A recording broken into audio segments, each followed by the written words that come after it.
A Young Connecticut Yankee in King Arthur's Court is a pretty solid film. This was released in 1995. It's directed by Ralph L. Thomas. It's written by Ralph L. Thomas and Frank Encarnacao. I apologise if I've mispronounced that. Based, of course, on the novel by Mark Twain.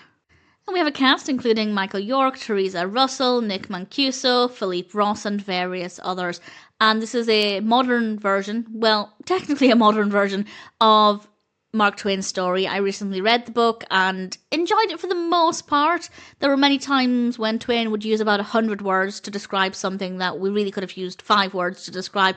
Quite waffly, quite overly detailed in places, to the point where things are over-explained. But I still enjoyed it well enough. Looking forward to watching some adaptations. And this one is slightly different because the Connecticut Yankee is, well, he's younger. He's a teenager in this version. And other than that, it's quite recognisable as the story. Hank is a teenager who is transported back in time to the time of King Arthur, and needless to say, he has quite an adventure, and it can be quite dangerous for the character as well. The pacing is great.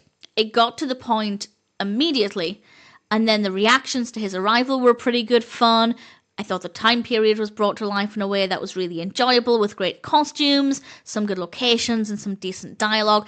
Quite immersive. I'd say it's definitely quite easy to feel like we're there on this journey with Hank, and Hank is a very likeable character, interesting to follow the story from his perspective, and it doesn't feel, as I said, he is a young Connecticut Yankee, whereas Hank in the book is a fully grown adult, but it doesn't otherwise feel that much different. So I guess it's a good way of perhaps introducing the story or encouraging younger viewers to enjoy the story, introducing it to younger viewers where they may relate more to Hank as a teenager, but it's still otherwise a very similar story.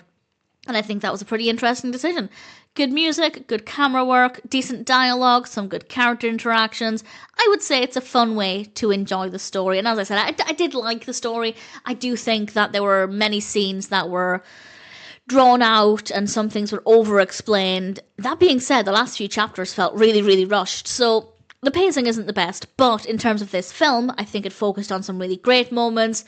Hank as a younger character gave it something a little bit different, and obviously could maybe make it more appealing to teenagers. Not that teenagers don't care for films where adults are the protagonists, but sometimes it can help to have more relatability with the protagonist. And as I said, it is technically a modern version, with Hank being more contemporaneous to the time of the release of the film, but since the bulk of it is set at the time of King Arthur, it doesn't necessarily feel modern in that regard. So I think they did a decent job with it. I liked the film. It's a decent story, pretty well executed here, with a little bit of difference with the character of Hank, and ultimately, if it sounds like a film for you, then I'm happy to recommend it.